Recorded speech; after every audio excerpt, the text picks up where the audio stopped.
拍全家福时，儿子抱着我姐姐对我说：“我不想靠着你，我想和依依一起，你别过来了。”那张全家福洗出来后，我老公在我姐姐身边，他怀里抱着我儿子，好像他们才是幸福的一家三口。第二天，我把离婚协议书递给贺怀川时，他皱眉不解，就因为拍照这点小事，你就要离婚？我定定看着他，认真道：“对，就为了这点事儿。”离婚那天，我和贺怀川都很平静，公司股权都归你，作为补偿家里所有股票、期权、现金都归我，曼哈顿3栋公寓归你，澳大利亚临海别墅归我，英国的2处庄园和城堡，还有法国的酒庄，咱俩对半分。我俩婚内财产不算少，但是对于贺向两家并算不了什么，因此很快就分割完毕。只有在孩子的抚养权问题上稍微有些耽搁了。贺琪只有5岁，却是个早慧的孩子，他冲过去抱住贺怀川，大声道：“我跟爸爸。”他警惕地回身看我，眼里是浓浓的警惕，好像他要把他抢走一样。我忍不住苦笑，那不像是看亲妈的眼神，倒像是看一个卑鄙的人贩子。大概是也觉得我一定会抢贺琪的抚养权。贺怀川扫了我一眼：“贺琪跟我吧，他毕竟姓贺，贺家能给他更好的成长条件。再说你也听见了，他不愿意跟你，你放心，向叔是你亲姐姐，也是贺琪的亲姨，他以后也一定会好好照顾他的。如果你非要抢呢？”我打断了他，平静道：“谁说我要抢贺琪的抚养权了？”贺怀川一怔，就连贺琪也愣住了。半晌后，贺怀川脸色一变，似乎是狐疑：“贺琪是你亲儿子，你居然不要他的抚养权？”我看了一眼贺琪，他穿了一身 Brunello Cucinelli 童装，我认的这套衣服是向叔买给他的，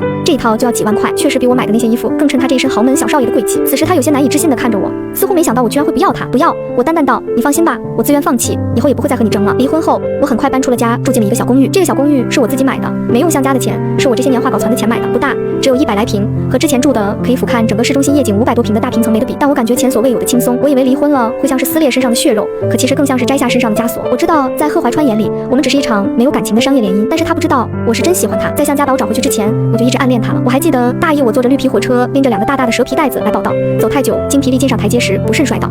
其他人都暗地里笑话鄙夷我，离我远远的，只有贺怀川走过来对我伸出手。还好吧？说来奇怪，这段5年的婚姻，很多时候在我记忆里都已经模糊了，可我却能清晰地回想起那天他样子，穿着白衬衫的少年背着光朝我弯下腰来，风吹起他黑色的额发，露出工笔画一样锐利漂亮的眉眼。那一刻，盛夏的光给他整个人镀上一层金色的光晕，四周的喧嚣和蝉鸣都停住了，我只能听到自己胸膛里剧烈的心跳声。那天后来的事儿，现在想想都像是青春期的一场幻梦。他看了一眼我流血的膝盖，找人帮我看着行李，然后把我背去了医务室。我还记得趴在他身上时闻到的那股清爽水生调柠檬的香气，让我自卑的不停往后缩。我怕我连续坐了1天1夜的火车，身上不好闻的味道被他察觉。等我回过神来，想问他是谁时，贺怀川已经离开了。后来我才在表白墙上认识了他。大一新生刚入学那天，他就上了7次表白墙。同学告诉我他是金融系大2的学长，是贺家的继承人，是真正意义上的天之骄子。他女朋友是向家的千金向叔，也是金融系的系花，说是2个人已经订婚了，就等毕业结婚了。我清楚的知道我和贺怀川不是一个世界的人，我也从来不曾妄图靠近他。大学4年，我只是一直远远的看着他。我想随着时间推移，这份暗恋或许会慢慢消失，直到我大4那年被向家找了回去。我还记得那天我穿着洗得发白的棉裙子，正开心的告诉养母我通过校招毕业就可以去上班了，实习期1个月5000，等我攒够钱，他就可以去做手术了。然后一辆黑色的劳斯莱斯停到了我面前，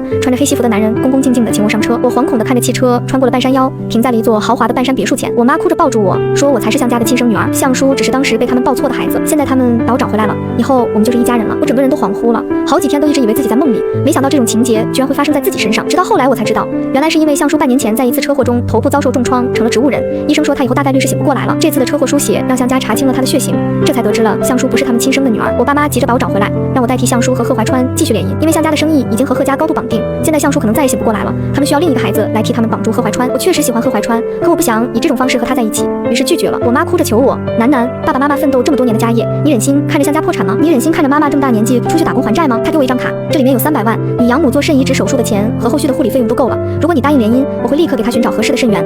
算妈妈求你，好不好？我到底心软了，硬着头皮答应下来。而贺怀川因为他母亲刚得知了他爸在外面有个私生子的消息，生怕他的继承权被抢走，而强行被迫答应了跟我结婚。我们的婚礼都是别人筹备的，就连是婚纱和戒指，贺怀川也没出面。说来可笑，我只有在婚礼当天短暂的见到了他。神父问他愿不愿意娶我的时候，我分明看到他嘴角扯起了一个讥讽的弧度，像是在嘲讽我，又好像在嘲讽自己。其实在这之前，我们的关系还算不错，在社团相遇时也算点头之交。可如今，我清楚的看见他眼里的轻蔑和恨，他恨我拆散了他和向叔，也恨自己无力抗争。那天晚上，贺怀川喝了很多酒，回来的时候一把把我推到床上。我的第一次就这么仓促狼狈的发生了，和曾经幻想中的美好全然不同。我只记得那阵让人无法忍受的剧痛，还有摇动的天花板，晚风也吹不散贺怀川身上浓重的酒气。他一只手把我手腕固定在头顶，眼底泛着暗红，只有暴力没有情动。向南，这不就是你想要的吗？现在你满意了？发泄之后，他干脆利落的抽身，没跟我睡在一起。那天晚上我一个人看着天花板，一夜未眠。第二天一早，我在阳台看到一地烟头。婚姻这场本应以爱为名的束缚落到我们身上，只剩下厌恶和怨恨。那天晚上，我有了贺琪。其实怀孕之后，我和贺怀川也是有过一段好时光的。他跟我道歉，说刚结婚的时候他太生气了，脑子不清醒。现在想想，我也是这场商业联因的受害者。他会每天准时下班陪我，摸着我的肚子给孩子做胎教，会在我腿浮肿时一夜一夜不睡给我揉腿，会在贺琪出生时大家都去围着他时先来看我。我还记得贺琪刚出生时晚上闹得厉害，我不放心保姆和月嫂，每次都自己起来照顾他。被吵醒的贺怀川就会迷迷糊糊起身把我按住，你继续睡，我照顾他。他每天白天要上班，晚上也休息不好，没几天脸上就挂上黑眼圈。等贺琪再大一点，他就会把他顶在肩膀上，我们一家3口去游乐园，他总会买2个冰激凌，贺琪1个，我1个。那段时间想想就像一场美梦，可能是我的配得感太低，我总感觉幸福中隐藏着惶恐，就像洒满月光的平静海面下潜藏着张大巨口的狰狞怪物，等着随时吞噬这片刻的安宁。我没想到那些隐秘的心思会一语成谶。贺琪4岁那年，向叔醒了，他醒的那天，贺怀川在阳台上抽烟到天明，一夜未眠。我爸妈喜极而泣，他们对他嘘寒问暖，生活的所有重心都转移到了他身上。我这才知道，原来在他们眼里，我这个亲生女儿远远比不上这个被他们亲手养大的女儿。我一开始没多想，还挺想和向叔好好相处的。向叔也表现得很大度，笑着说祝福我和贺怀川，说贺琪很可爱。可很快我就发现事情不对劲了，向叔开始越来越多地出现在我们的生活里，好几次加班回家我都看到他在家里和贺怀川、贺琪坐在一起吃饭。见我回来了，他不好意思的笑笑，知道你今天加班忙没时间做饭，我怕保姆做饭孩子不爱吃就过来了，你不会怪我吧？他做的饭重油重盐，贺琪很喜欢，高兴道姨做饭比妈妈好吃多了，妈妈做的饭好像猪食，难吃死了，以后姨来给琪琪做饭吧。他会跟贺怀川一起带着贺琪去游乐园，哪怕我已经说了必须做完作业才可以出去玩，他会纵容贺琪吃糖吃零食，即使我说了100次必须先好好吃饭，我一次次忍耐和贺怀川耐心沟通，可他总不以为意。向叔也是孩子小姨，难道还会害他吗？让孩子松快怎么了？我看你就是见不得他跟向叔关系好。贺怀川和向叔的相处越来越多，贺琪也越来越喜欢向叔。向叔会弹钢琴，会4国外语，长得漂亮又举止优雅。我知道贺琪嫌弃我这个妈妈，我虽然是名义上的向家继承人，这些年也为了融入上流社会做了不少努力，但那种与生俱来的贵气是无法后天培养的。他和其他圈子里的孩子一起玩的时候，有的孩子会嘲笑他妈妈是农村来的乡巴佬。贺琪和我越来越疏远，我和贺怀川也开始争吵，往日的恩爱像是虚幻的泡沫消失破碎，我歇斯底里，贺怀川烦躁厌恶，本就脆弱的感情经不起一次又一次的撕扯，终于彻底消磨殆尽。我们开始分房睡了，彼此不再交流，像是住在一个屋檐下的陌生人。可我还没想过离开，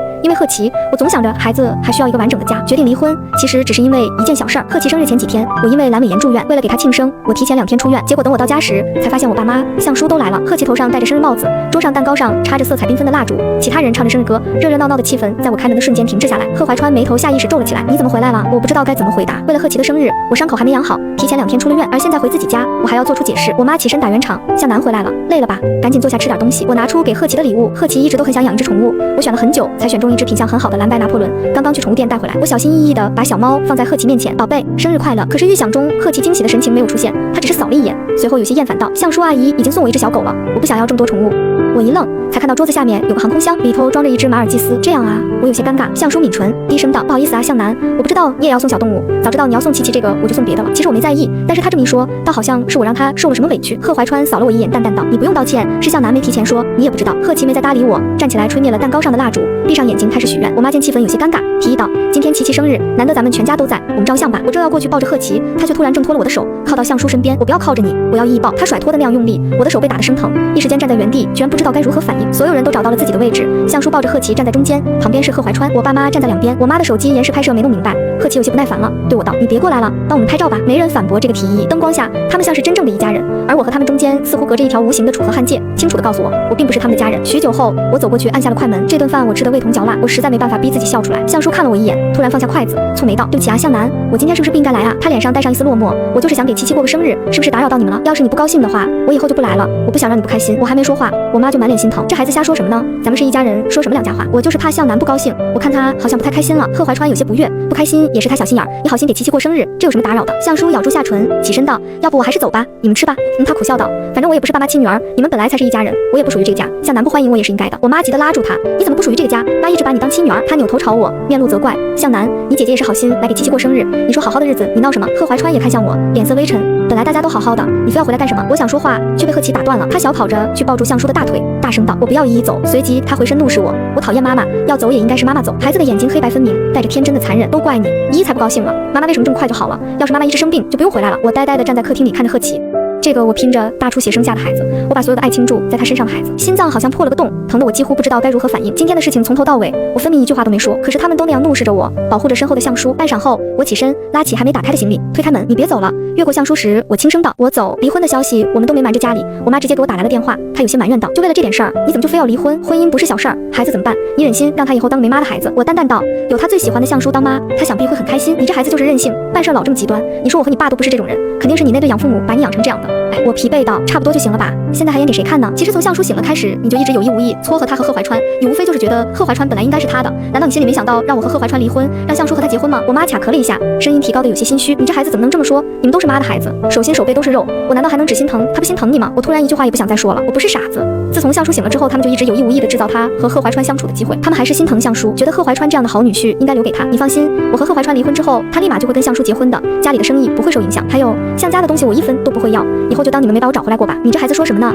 我直接挂了电话，想了想，又在他再打来之前把手机号拉黑。我辞了职，买了去肯尼亚的飞机票。这些年我一直围着贺怀川和贺琪转，如今终于自由了，突然很想四处看看。上了飞机，我发现旁边是个很年轻的男孩子，长得很漂亮，穿着一件丝质蓝色衬衫，显得唇红齿白，头发抓得很好看，颅顶高高的，显得精致却又不做作，是爱豆吗？我心里想着，路过和他对视的时候，礼貌地笑了一下。飞机10来个小时，我放平座椅就陷入沉睡，直到一阵剧烈的颠簸把我惊醒，大约是遇到了气流，飞机颠得厉害，我甚至感觉屁股稍微离拍全家福时，儿子抱着我姐姐对我说：“我不想靠着你，我想和依依一起，你别过来了。”那张全家福洗出来后，我老公在我姐姐身边，他怀里抱着我儿子，好像他们才是幸福的一家三口。第二天，我把离婚协议书递给贺怀川时，他皱眉不解，就因为拍照这点小事，你就要离婚？我定定看着他，认真道：“对，就为了这点事儿。离婚那天，我和贺怀川都很平静，公司股权都归你，作为补偿家里所有股票期权现金都归我，曼哈顿3栋公寓归你，澳大利亚临海别墅归我，英国的2处庄园和城堡，还有法国的酒庄，咱俩对半分。我俩婚内财产不算少，但是对于贺向两家并算不了什么，因此很快就分割完毕。只有在孩子的抚养权问题上稍微有些耽搁了。贺琪只有5岁，却是个早慧的孩子，他冲过去抱住贺怀川，大声道：“我跟爸爸。”他警惕地回身看我，眼里是浓浓的警惕，好像怕我把他抢走一样。我忍不住苦笑，那不像是看亲妈的眼神，倒像是看一个卑鄙的人贩子。大概是也觉得我一定会抢贺琪的抚养权。贺怀川扫了我一眼：“贺琪跟我吧，他毕竟姓贺，贺家能给他更好的成长条件。再说你也听见了，他不愿意跟你，你放心，向叔是你亲姐姐，也是贺琪的亲姨，他以后也一定会好好照顾他的。如果你非要抢呢？”我打断了他，平静道：“谁说我要抢贺琪的抚养权了？”贺怀川一怔，就连贺琪也愣住了。半晌后，贺怀川脸色一变，似乎是狐疑：“贺琪是你亲儿子，你居然不要他的抚养权？”我看了一眼贺琪，他穿了一身 Brunello Cucinelli 童装，我认得这套衣服是向叔买给他的，这一套就要几万块，确实比我买的那些衣服更衬他这一身豪门小少爷的贵气。此时他有些难以置信地看着我，似乎没想到我居然会不要他。不要，我淡淡道：“你放心吧，我自愿放弃，以后也不会再和你争了。”离婚后，我很快搬出了家，住进了一个小公寓。这个小公寓是我自己买的，没用向家的钱，是我这些年画稿攒的钱买的，不大，只有100来平，和之前住的可以俯瞰整个市中心夜景500多平的大平层没得比。但我感觉前所未有的轻松，我以为离婚了会像是撕裂身上的血肉，可其实更像是摘下身上的枷锁。我知道在贺怀川眼里，我们只是一场没有感情的商业联姻，但是他不知道我是真喜欢他。在向家把我找回去之前，我就一直暗恋他了。我还记得大一我坐着绿皮火车，拎着2个大大的蛇皮袋子来报道，走太久，精疲力尽上台阶时不慎摔倒，其他人都暗地里笑话鄙夷我，离我远远的，只有贺怀川走过来对我伸出手。还好吧，说来奇怪，这段5年的婚姻，很多时候在我记忆里都已经模糊了，可我却能清晰地回想起那天他样子，穿着白衬衫的少年背着光朝我弯下腰来，风吹起他黑色的额发，露出工笔画一样锐利漂亮的眉眼。那一刻，剩下的光给他整个人镀上一层金色的光晕，四周的喧嚣和蝉鸣都停住了，我只能听到自己胸膛里剧烈的心跳声。那天后来的事儿，现在想想都像是青春期的一场幻梦。他看了一眼我流血的膝盖，找人帮我看着行李，然后把我背去了医务室。我还记得趴在他身上时闻到的那股清爽水生调柠檬的香气，让我自卑的不停往后缩。我怕我连续坐了1天1夜的火车，身上不好闻的味道被他察觉。等我回过神来，想问他是谁时，贺怀川已经离开了。后来我才在表白墙上认识了他。大一新生刚入学那一天，他就上了7次表白墙。同学告诉我他是金融系大2的学长，是贺家的继承人，是真正意义上的天之骄子。他女朋友是向家的千金向叔，也是金融系的系花，说是2个人已经订婚了，就等毕业结婚了。我清楚的知道我和贺怀川不是一个世界的人，我也从来不曾妄图靠近他。大学4年，我只是一直远远的看着他。我想随着时间推移，这份暗恋或许会慢慢消失，直到我大4那年被向家找了回去。我还记得那天我穿着洗得发白的棉裙子，正开心的告诉养母我通过校招毕业就可以去上班了，实习期1个月5000，等我攒够钱，他就可以去做手术了。然后一辆黑色的劳斯莱斯停到了我面前，穿着黑西服的男人恭恭敬敬的请我上车。我惶恐的看着汽车穿过了半山腰，停在了一座豪华的半山别墅前。我妈哭着抱住我说，我才是向家的亲生女儿，向叔只是当时被他们抱错的孩子，现在他们把我找回来了，以后我们就是一家人了。我整个人都恍惚了，好几天都一直以为自己在梦里，没想到这种情节居然会发生在自己身上。直到后来我才知道，原来是因为向叔半年前在一次车祸中头部遭受重创，成了植物人，医生说他以后大概率是醒不过来了。这次的车祸输血让向家查清了他的血型，这才得知了向叔不是他们亲生的女儿。我爸妈急着把我找回来，让我代替向叔和贺怀川继续联姻，因为向家的生意已经和贺家高度绑定，现在向叔可能再也醒不过来了，他们需要另一个孩子来替他们绑住贺怀川。我确实喜欢贺怀川，可我不想以这种方式和他在一起，于是拒绝了。我妈哭着求我，楠楠，爸爸妈妈奋斗这么多年的家业，你忍心看着向家破产吗？你忍心看着妈妈这么大年纪出去打工还债吗？他给我一张卡，这里面有300万，你养母做肾移植手术的钱和后续的护理费用都够了。如果你答应联姻，我会立刻给他寻找合适的肾源。算妈妈求你。好不好？我到底心软了，硬着头皮答应下来。而贺怀川因为他母亲刚得知了他爸在外面有个私生子的消息，生怕他的继承权被抢走，而强行被迫答应了跟我结婚。我们的婚礼都是别人筹备的，就连是婚纱和戒指，贺怀川也没出面。说来可笑，我只有在婚礼当天短暂的见到了他。神父问他愿不愿意娶我的时候，我分明看到他嘴角扯起了一个讥讽的弧度，像是在嘲讽我，又好像在嘲讽自己。其实在这之前，我们的关系还算不错，在社团相遇时也算点头之交。可如今，我清楚地看见他眼里的轻蔑和恨，他恨我拆散了他和向叔，也恨自己无力抗争。那天晚上，贺怀川喝了很多酒，回来的时候一把把我推到床上。我的第一次就这么仓促狼狈地发生了，和曾经幻想中的美好全然不同。我只记得那阵让人无法忍受的剧痛，还有摇动的天花板，晚风也吹不散贺怀川身上浓重的酒气。他一只手把我手腕固定在头顶，眼底泛着暗红，只有暴力没有情动。向南，这不就是你想要的吗？现在你满意了？发泄之后，他干脆利落地抽身，没跟我睡在一起。那天晚上我一个人看着天花板，一夜未眠。第二天一早，我在阳台看到一地烟头。婚姻这场本应以爱为名的束缚落到我们身上，只剩下厌恶和怨恨。那天晚上，我有了贺琪。其实怀孕之后，我和贺怀川也是有过一段好时光的。他跟我道歉，说刚结婚的时候他太生气了，脑子不清醒。现在想想，我也是这场商业联姻的受害者。他会每天准时下班陪我，摸着我的肚子给孩子做胎教，会在我腿浮肿时一夜一夜不睡给我揉腿，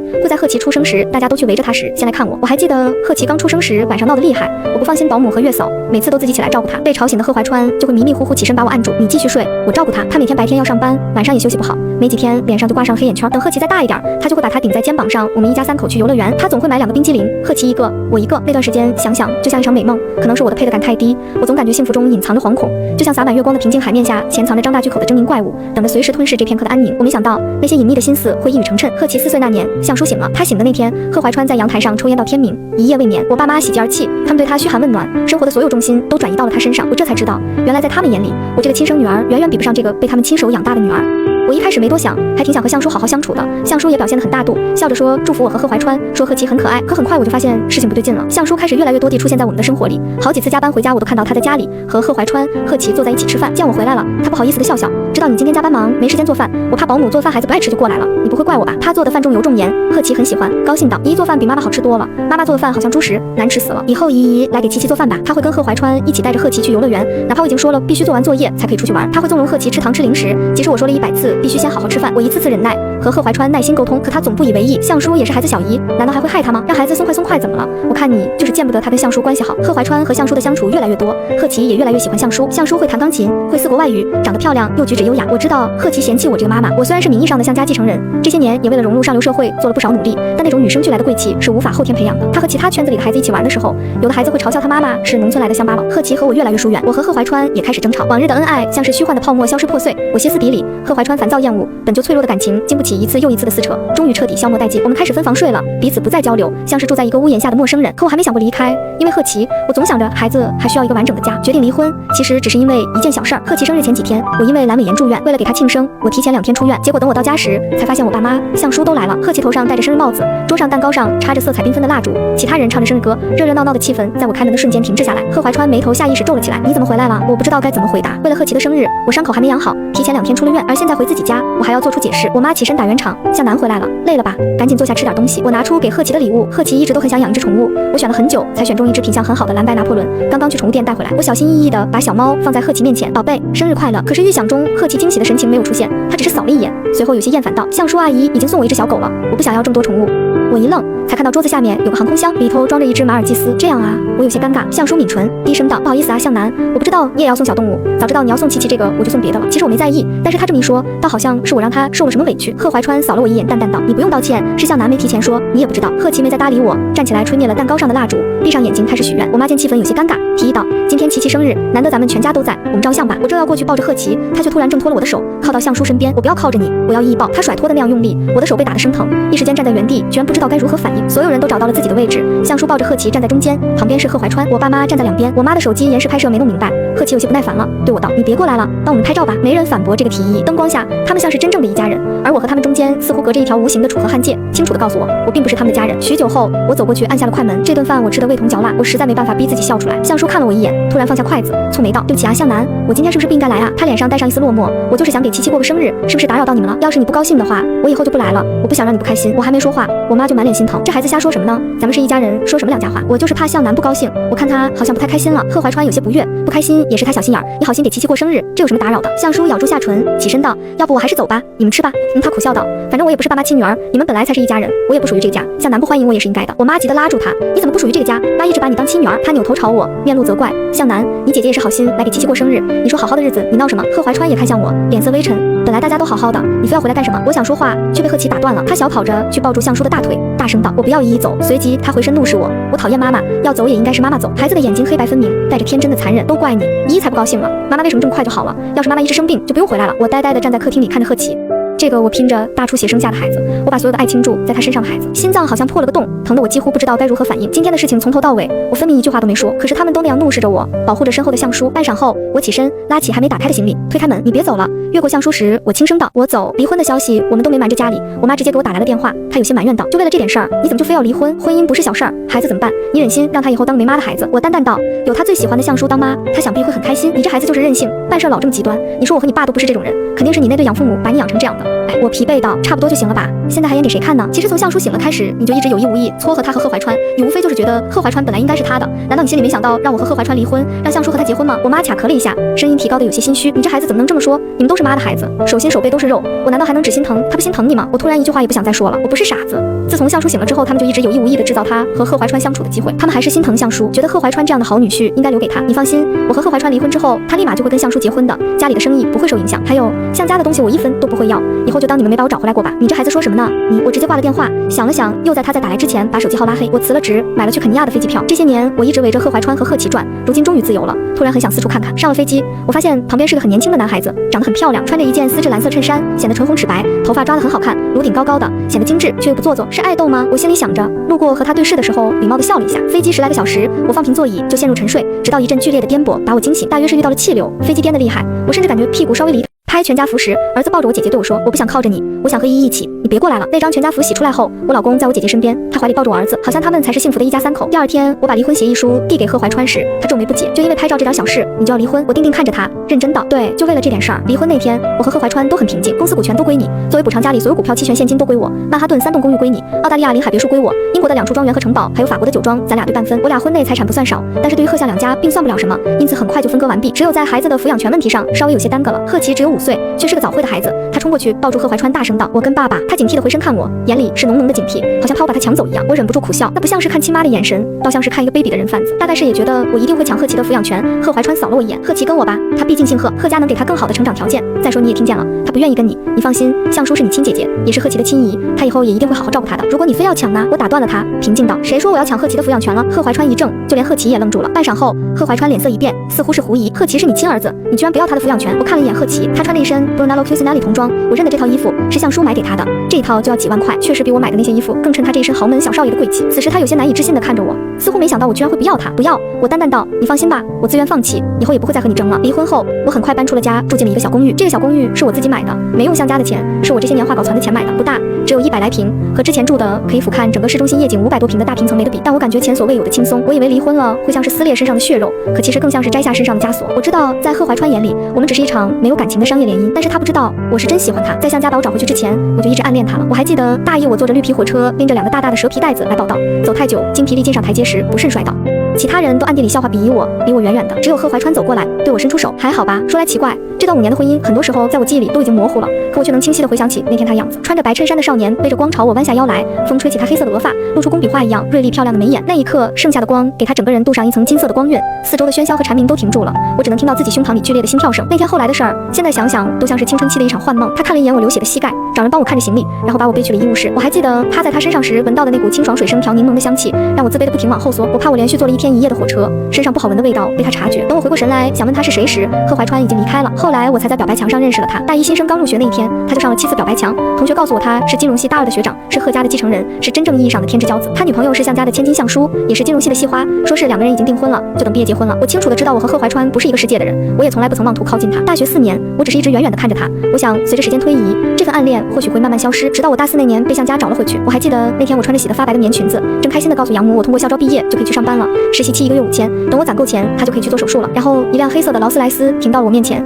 穿着黑西服的男人恭恭敬敬地请我上车。我惶恐地看着汽车穿过了半山腰，停在了一座豪华的半山别墅前。我妈哭着抱住我说，我才是向家的亲生女儿，向叔只是当时被他们抱错的孩子，现在他们把我找回来了，以后我们就是一家人了。我整个人都恍惚了，好几天都一直以为自己在梦里，没想到这种情节居然会发生在自己身上。直到后来我才知道，原来是因为向叔半年前在一次车祸中头部遭受重创，成了植物人，医生说他以后大概率是醒不过来了。这次的车祸输血让向家查清了他的血型，这才得知了向叔不是他们亲生的女儿。我爸妈急着把我找回来，让我代替向叔和贺怀川继续联姻，因为向家的生意已经和贺家高度绑定，现在向叔可能再也醒不过来了，他们需要另一个孩子来替他们绑住贺怀川。我确实喜欢贺怀川，可我不想以这种方式和他在一起，于是拒绝了。我妈哭着求我，楠楠，爸爸妈妈奋斗这么多年的家业，你忍心看着向家破产吗？你忍心看着妈妈这么大年纪出去打工还债吗？他给我一张卡，这里面有300万，你养母做肾移植手术的钱和后续的护理费用都够了。如果你答应联姻，我会立刻给他寻找合适的肾源。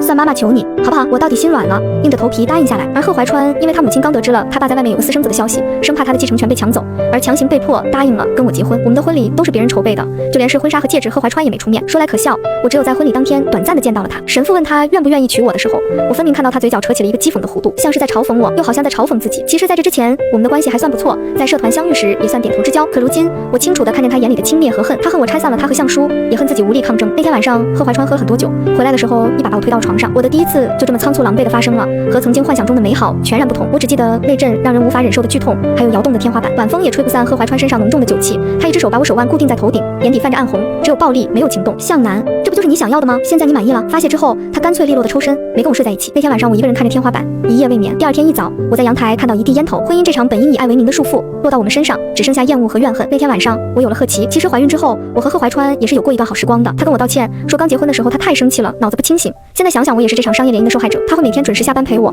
摸着我的肚子给孩子做胎教，会在我腿浮肿时一夜不睡给我揉腿，会在贺琪出生时大家都去围着他时先来看我。我还记得贺琪刚出生时晚上闹得厉害，我不放心保姆和月嫂，每次都自己起来照顾他。被吵醒的贺怀川就会迷迷糊糊起身把我按住，你继续睡，我照顾他。他每天白天要上班，晚上也休息不好，没几天脸上就挂上黑眼圈。等贺琪再大一点，他就会把他顶在肩膀上，我们一家3口去游乐园。他总会买2个冰激凌，贺琪1个，我1个。那段时间想想就像一场美梦，可能是我的配得感太低，我总感觉幸福中隐藏着惶恐，就像洒满月光的平静海面下潜藏着张大巨口的狰狞怪物，等着随时吞噬这片刻的安宁。我没想到那些隐秘的心思会一语成谶。贺琪4岁那年，向叔醒了。他醒的那天，贺怀川在阳台上抽烟到天明，一夜未眠。我爸妈喜极而泣，他们对他嘘寒问暖，生活的所有重心都转移到了他身上。我这才知道，原来在他们眼里，我这个亲生女儿远远比不上这个被他们亲手养大的女儿。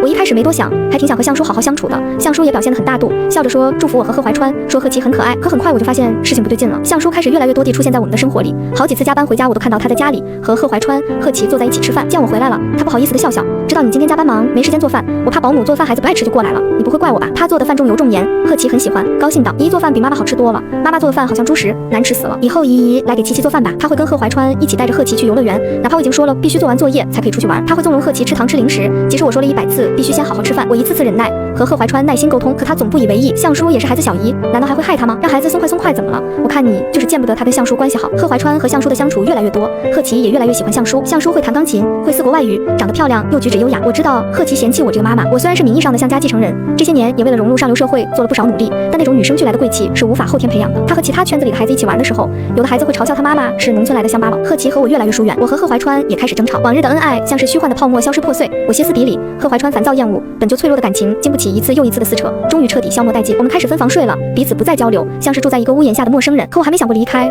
因为贺琪，我总想着孩子还需要一个完整的家。决定离婚，其实只是因为一件小事儿。贺琪生日前几天，我因为阑尾炎住院，为了给他庆生，我提前2天出院。结果等我到家时，才发现我爸妈、向叔都来了。贺琪头上戴着生日帽子，桌上蛋糕上插着色彩缤纷的蜡烛，其他人唱着生日歌，热热闹闹的气氛在我开门的瞬间停滞下来。贺怀川眉头下意识皱了起来，你怎么回来了？我不知道该怎么回答。为了贺琪的生日，我伤口还没养好，提前2天出了院，而现在回自己家，我还要做出解释。我妈起身打圆场，向南回来了，累了吧？赶紧坐下吃点东西。我拿出给贺琪的礼物，贺琪一直都很想养一只宠物，我选了很久才选中一只品相很好的蓝白拿破仑，刚刚去宠物店带回来。我小心翼翼地把小猫放在贺琪面前，宝贝，生日快乐。可是预想中贺琪惊喜的神情没有出现，她只是扫了一眼，随后有些厌烦道：向叔阿姨已经送我一只小狗了，我不想要这么多宠物。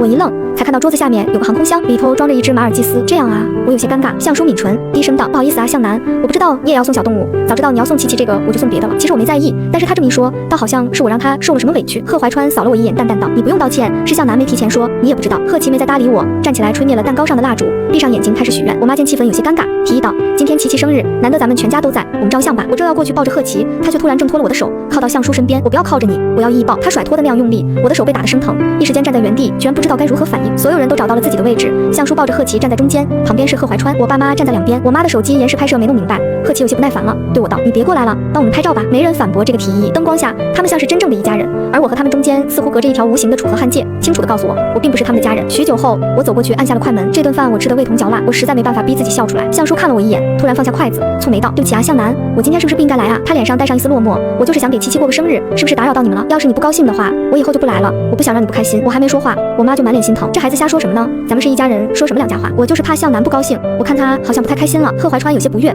不开心也是他小心眼儿，你好心给琪琪过生日，这有什么打扰的？向叔咬住下唇，起身道：“要不我还是走吧，你们吃吧。”他苦笑道：“反正我也不是爸妈亲女儿，你们本来才是一家人，我也不属于这个家，向南不欢迎我也是应该的。”我妈急得拉住他：“你怎么不属于这个家？妈一直把你当亲女儿。”他扭头朝我，面露责怪：“向南，你姐姐也是好心来给琪琪过生日，你说好好的日子，你闹什么？”贺怀川也看向我，脸色微沉：“本来大家都好好的，你非要回来干什么？”我想说话，却被贺琪打断了。他小跑着去抱住向叔的大腿，大声道：“我不要依依走。”随即他回身怒视我：“我讨厌妈妈，要走也应该是妈妈走。”孩子的眼睛黑白分明，带着天真的残忍。都怪你，依依才不高兴了。妈妈为什么这么快就好了？要是妈妈一直生病，就不用回来了。我呆呆地站在客厅里看着贺琪。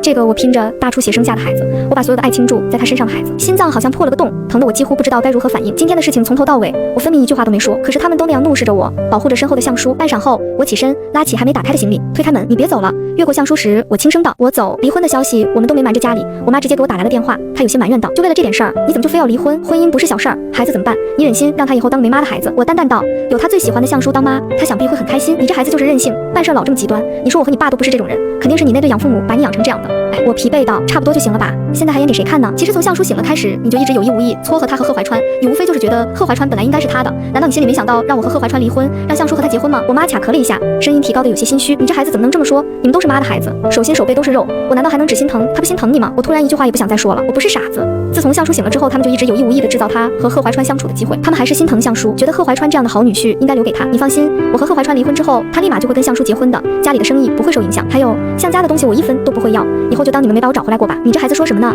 我直接挂了电话，想了想，又在他再打来之前把手机号拉黑。我辞了职，买了去肯尼亚的飞机票。这些年我一直围着贺怀川和贺琪转，如今终于自由了，突然很想四处看看。上了飞机，我发现旁边是个很年轻的男孩子，长得很漂亮，穿着一件丝质蓝色衬衫，显得唇红齿白，头发抓得很好看，颅顶高高的，显得精致却又不做作，是爱豆吗？我心里想着，路过和他对视的时候，礼貌地笑了一下。飞机10来个小时，我放平座椅就陷入沉睡，直到一阵剧烈的颠簸把我惊醒，大约是遇到了气流，飞机颠得厉害，我甚至感觉屁股稍微离开全家福时，儿子抱着我姐姐对我说：“我不想靠着你，我想和依依一起，你别过来了。”那张全家福洗出来后，我老公在我姐姐身边，他怀里抱着我儿子，好像他们才是幸福的一家三口。第二天，我把离婚协议书递给贺怀川时，他皱眉不解：“就因为拍照这点小事，你就要离婚？”我定定看着他，认真道：“对，就为了这点事儿。”离婚那天，我和贺怀川都很平静，公司股权都归你，作为补偿家里所有股票期权现金都归我，曼哈顿3栋公寓归你，澳大利亚临海别墅归我，英国的2处庄园和城堡，还有法国的酒庄，咱俩对半分。我俩婚内财产不算少，但是对于贺向两家并算不了什么，因此很快就分割完毕。只有在孩子的抚养权问题上稍微有些耽搁了。贺琪只有5岁，却是个早会的孩子，他冲过去抱住贺怀川，大声道：“我跟爸爸。”他警惕地回身看我，眼里是浓浓的警惕，好像怕我把他抢走一样。我忍不住苦笑，那不像是看亲妈的眼神，倒像是看一个卑鄙的人贩子。大概是也觉得我一定会抢贺琪的抚养权。贺怀川扫了我一眼：“贺琪跟我吧，他毕竟姓贺，贺家能给他更好的成长条件。再说你也听见了，他不愿意跟你，你放心，向叔是你亲姐姐，也是贺琪的亲姨，他以后也一定会好好照顾他的。如果你非要抢呢？”我打断了他，平静道：“谁说我要抢贺琪的抚养权了？”贺怀川一怔，就连贺琪也愣住了。半晌后，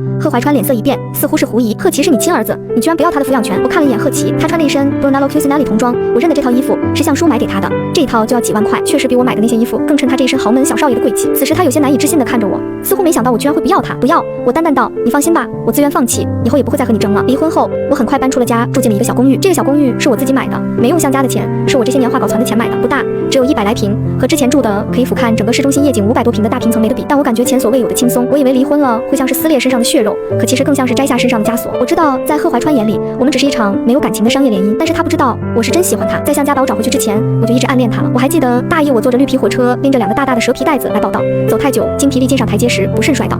其他人都暗地里笑话鄙夷我，离我远远的，只有贺怀川走过来对我伸出手。还好吧，说来奇怪，这段5年的婚姻，很多时候在我记忆里都已经模糊了，可我却能清晰地回想起那天他样子，穿着白衬衫的少年背着光朝我弯下腰来，风吹起他黑色的额发，露出工笔画一样锐利漂亮的眉眼。那一刻，剩下的光给他整个人镀上一层金色的光晕，四周的喧嚣和蝉鸣都停住了，我只能听到自己胸膛里剧烈的心跳声。那天后来的事儿，现在想想都像是青春期的一场幻梦。他看了一眼我流血的膝盖，找人帮我看着行李，然后把我背去了医务室。我还记得趴在他身上时闻到的那股清爽水生调柠檬的香气，让我自卑的不停往后缩。我怕我连续坐了一天天一夜的火车，身上不好闻的味道被他察觉。等我回过神来，想问他是谁时，贺怀川已经离开了。后来我才在表白墙上认识了他。大一新生刚入学那一天，他就上了7次表白墙。同学告诉我他是金融系大2的学长，是贺家的继承人，是真正意义上的天之骄子。他女朋友是向家的千金向书，也是金融系的系花，说是2个人已经订婚了，就等毕业结婚了。我清楚的知道我和贺怀川不是一个世界的人，我也从来不曾妄图靠近他。大学4年，我只是一直远远的看着他。我想随着时间推移，这份暗恋或许会慢慢消失，直到我大4那年被向家找了回去。我还记得那天我穿着洗得发白的棉裙子，正开心的告诉养母我通过校招毕业就可以去上班了，实习期1个月5000，等我攒够钱，他就可以去做手术了。然后一辆黑色的劳斯莱斯停到了我面前，穿着黑西服的男人恭恭敬敬的请我上车。我惶恐的看着汽车穿过了半山腰，停在了一座豪华的半山别墅前。我妈哭着抱住我说，我才是向家的亲生女儿，向书只是当时被他们抱错的孩子，现在他们把我找回来了，以后我们就是一家人了。我整个人都恍惚了，好几天都一直以为自己在梦里，没想到这种情节居然会发生在自己身上。直到后来我才知道，原来是因为向书半年前在一次车祸中头部遭受重创，成了植物人，医生说他以后大概率是醒不过来了。这次的车祸输血让向家查清了他的血型，这才得知了向书不是他们亲生的女儿。我爸妈急着把我找回来，让我代替向书和贺怀川继续联姻，因为向家的生意已经和贺家高度绑定，现在向书可能再也醒不过来了，他们需要另一个孩子来替他们绑住贺怀川。我确实喜欢贺怀川，可我不想以这种方式和他在一起，于是拒绝了。我妈哭着求我，楠楠，爸爸妈妈奋斗这么多年的家业，你忍心看着向家破产吗？你忍心看着妈妈这么大年纪出去打工还债吗？他给我一张卡，这里面有300万，你养母做肾移植手术的钱和后续的护理费用都够了。如果你答应联姻，我会立刻给他寻找合适的肾源。算妈妈求你，好不好？我到底心软了，硬着头皮答应下来。而贺怀川因为他母亲刚得知了他爸在外面有个私生子的消息，生怕他的继承权被抢走，而强行被迫答应了跟我结婚。我们的婚礼都是别人筹备的，就连是婚纱和戒指，贺怀川也没出面。说来可笑，我只有在婚礼当天短暂的见到了他。神父问他愿不愿意娶我的时候，我分明看到他嘴角扯起了一个讥讽的弧度，像是在嘲讽我，又好像在嘲讽自己。其实在这之前，我们的关系还算不错，在社团相遇时也算点头之交。可如今，我清楚地看见他眼里的轻蔑和恨，他恨我拆散了他和向书，也恨自己无力抗争。那天晚上，贺怀川喝了很多酒，回来的时候一把把我推到床上。我的第一次就这么仓促狼狈的发生了，和曾经幻想中的美好全然不同。我只记得那阵让人无法忍受的剧痛，还有摇动的天花板。晚风也吹不散贺怀川身上浓重的酒气，他一只手把我手腕固定在头顶，眼底泛着暗红，只有暴力没有情动。向南，这不就是你想要的吗？现在你满意了？发泄之后，他干脆利落的抽身，没跟我睡在一起。那天晚上我一个人看着天花板，一夜未眠。第二天一早，我在阳台看到一地烟头。婚姻这场本应以爱为名的束缚落到我们身上，只剩下厌恶和怨恨。那天晚上我有了贺琪。其实怀孕之后，我和贺怀川也是有过一段好时光的。他跟我道歉，说刚结婚的时候他太生气了，脑子不清醒。现在想想，我也是这场商业联姻的受害者。他会每天准时下班陪我，摸着我的肚子给孩子做胎教，会在我腿浮肿时一夜一夜不睡给我揉腿，会在贺琪出生时大家都去围着他时先来看我。我还记得贺琪刚出生时晚上闹得厉害，我不放心保姆和月嫂，每次都自己起来照顾他。被吵醒的贺怀川就会迷迷糊糊起身把我按住，你继续睡，我照顾他。他每天白天要上班，晚上也休息不好，没几天脸上就挂上黑眼圈。等贺琪再大一点，他就会把他顶在肩膀上，我们一家3口去游乐园。他总会买2个冰激凌，贺琪一个，我一个。那段时间想想就像一场美梦，可能是我的配得感太低，我总感觉幸福中隐藏着惶恐，就像洒满月光的平静海面下潜藏着张大巨口的狰狞怪物，等着随时吞噬这片刻的安宁。我没想到那些隐秘的心思会一语成谶。贺琪4岁那年，向书醒了。他醒的那天，贺怀川在阳台上抽烟到天明，一夜未眠。我爸妈喜极而泣，他们对他嘘寒问暖，生活的所有重心都转移到了他身上。我这才知道，原来在他们眼里，我这个亲生女儿远远比不上这个被他们亲手养大的女儿。我一开始没多想，还挺想和向书好好相处的。向书也表现得很大度，笑着说祝福我和贺怀川，说贺琪很可爱。可很快我就发现事情不对劲了。向书开始越来越多地出现在我们的生活里，好几次加班回家，我都看到他在家里和贺怀川、贺琪坐在一起吃饭。见我回来了，他不好意思地笑笑，知道你今天加班忙，没时间做饭，我怕保姆做饭孩子不爱吃就过来了，你不会怪我吧？他做的饭重油重盐，贺琪很喜欢，高兴道：姨姨做饭比妈妈好吃多了，妈妈做的饭好像猪食，难吃死了。以后姨姨来给琪琪做饭吧。他会跟贺怀川一起带着贺琪去游乐园，哪怕我已经说了必须做完作业才可以出去玩，他会纵容贺琪吃糖吃零食，即使我说了100次必须先好好吃饭。我一次次忍耐，和贺怀川耐心沟通，可他总不以为意。向书也是孩子小姨，难道还会害他吗？让孩子松快怎么了？我看你就是见不得他跟向书关系好。贺怀川和向书的相处越来越多，贺琪也越来越喜欢向书。向书会弹钢琴，会4国外语，长得漂亮又举止优雅。我知道贺琪嫌弃我这个妈妈，我虽然是名义上的向家继承人，这些年也为了融入上流社会做了不少努力，但那种与生俱来的贵气是无法后天培养的。他和其他圈子里的孩子一起玩的时候，有的孩子会嘲笑他妈妈是农村来的乡巴佬。贺琪和我越来越疏远，我和贺怀川也开始争吵，往日的恩爱像是虚幻的泡沫消失破碎。我歇斯底里，贺怀川烦躁厌恶，本就脆弱的感情经不起一次又一次的撕扯，终于彻底消磨殆尽。我们开始分房睡了，彼此不再交流，像是住在一个屋檐下的陌生人。可我还没想过离开，因为贺琪，我总想着孩子还需要一个完整的家。决定离婚，其实只是因为一件小事儿。贺琪生日前几天，我因为阑尾炎住院，为了给他庆生，我提前2天出院。结果等我到家时，才发现我爸妈、向书都来了。贺琪头上戴着生日帽子，桌上蛋糕上插着色彩缤纷的蜡烛，其他人唱着生日歌，热热闹闹的气氛在我开门的瞬间停滞下来。贺怀川眉头下意识皱了起来，你怎么回来了？我不知道该怎么回答。为了贺琪的生日，我伤口还没养好，提前2天出了院，而现在回自己家，我还要做出解释。我妈起身打打圆场，向南回来了，累了吧？赶紧坐下吃点东西。我拿出给贺琪的礼物，贺琪一直都很想养一只宠物，我选了很久才选中一只品相很好的蓝白拿破仑，刚刚去宠物店带回来。我小心翼翼地把小猫放在贺琪面前，宝贝，生日快乐。可是预想中贺琪惊喜的神情没有出现，她只是扫了一眼，随后有些厌烦道：相叔阿姨已经送我一只小狗了，我不想要这么多宠物。我一愣，才看到桌子下面有个航空箱，里头装着一只马尔济斯。这样啊，我有些尴尬。相叔抿唇，低声道：不好意思啊，向南，我不知道你也要送小动物，早知道你要送琪琪这个，我就送别的了。其实我没在意，但是他这么一说，倒好像是我让他受了什么委屈。贺怀川扫了我一眼，淡淡道：你不用道歉，是向南没提前说，你也不知道。贺琪没再搭理我，站起来吹灭了蛋糕上的蜡烛，闭上眼睛开始许愿。我妈见气氛有些尴尬，提议道：今天琪琪生日，难得咱们全家都在，我们照相吧。我正要过去抱着贺琪，他却突然挣脱了我的手，靠到相叔身边。我不要靠着你，我要一一抱。他甩脱的那样用力，我的手被打得生疼，一时间站在原地，居然不知道该如何反应。所有人都找到了自己的位置，相叔抱着贺琪站在中间，旁边是贺怀川，我爸妈站在两边。我妈的手机延时拍摄没弄明白，贺琪有些不耐烦了，对我道：你别过来了，帮我们拍照吧。没人反驳这个提议。灯光下，他们像是真正的一家人，而我和他们中间似乎隔着一条无形的楚河汉界，清楚地告诉我，我并不是他们的家人。许久后，我走过去按下了快门。这顿饭我吃得味同嚼蜡，我实在没办法逼自己笑出来。相叔看了我一眼，突然放下筷子，蹙眉道：对不起啊，向南，我今天是不是不应该来啊？他脸上带上一丝落寞，我就是想给琪琪过个生日，是不是打扰到你们了？要是你不高兴的话，我以后就不来了，我不想让你不开心。我还没说话，我妈就满脸心疼，这孩子瞎说什么呢？咱们是一家人，说什么两家话？我就是怕向南不高兴，我看他好像不太开心了。贺怀川有些不悦，不开心也是他小心眼儿，你好心给琪琪过生日，这有什么打扰的？相叔咬住下唇，起身道：要不我还是走吧，你们吃吧。他苦笑道：反正我也不是爸妈亲女儿，你们本来才是一家人，我也不属于这个家，向南不欢迎我也是应该的。我妈急得拉住他：你怎么不属于这个家？妈一直把你当亲女儿。他扭头朝我，面露责怪：向南，你姐姐也是好心来给琪琪过生日，你说好好的日子，你闹什么？贺怀川也看向我，脸色微沉：本来大家都好好的，你非要回来干什么？我想说话，却被贺琪打断了。他小跑着去抱住相叔的大腿，大声道：我不要依依走。随即他回身怒视我：我讨厌妈妈，要走也应该是妈妈走。孩子的眼睛黑白分明，带着天真的残忍。都怪你，依依才不高兴了，妈妈为什么这么快就好了？要是妈妈一直生病，就不用回来了。我呆呆地站在客厅里看着贺琪，这个我拼着大出血生下的孩子，我把所有的爱倾注在他身上的孩子，心脏好像破了个洞，疼得我几乎不知道该如何反应。今天的事情从头到尾，我分明一句话都没说，可是他们都那样怒视着我，保护着身后的相叔。半晌后，我起身拉起还没打开的行李，推开门：你别走了。越过相叔时，我轻声道：我走。离婚的消息我们都没瞒着家里，我妈直接给我打来了电话，她有些埋怨道：就为了这点事儿，你怎么就非要离婚？婚姻不是小事儿，孩子怎么办？你忍心让他以后当个没妈的孩子？我淡淡道：有他最喜欢的相叔当妈，他想必会很开心。你这孩子就是任性，办事老这么极端。你说我和你爸都不是这种人，肯定是你那对养父母把你养成这样的。哎，我疲惫道：差不多就行了吧，现在还演给谁看呢？其实从相叔醒了开始，你就一直有意无意撮合他和贺怀川，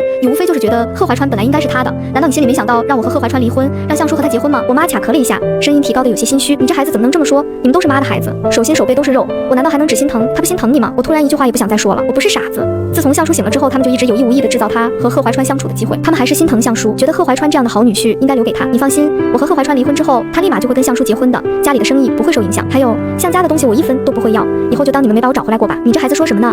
我直接挂了电话，想了想，又在他在打来之前把手机号拉黑。我辞了职，买了去肯尼亚的飞机票。这些年我一直围着贺怀川和贺琪转，如今终于自由了，突然很想四处看看。上了飞机，我发现旁边是个很年轻的男孩子，长得很漂亮，穿着一件丝质蓝色衬衫，显得唇红齿白，头发抓得很好看，颅顶高高的，显得精致却又不做作，是爱豆吗？我心里想着，路过和他对视的时候，礼貌地笑了一下。飞机10来个小时，我放平座椅就陷入沉睡，直到一阵剧烈的颠簸把我惊醒，大约是遇到了气流，飞机颠得厉害，我甚至感觉屁股稍微离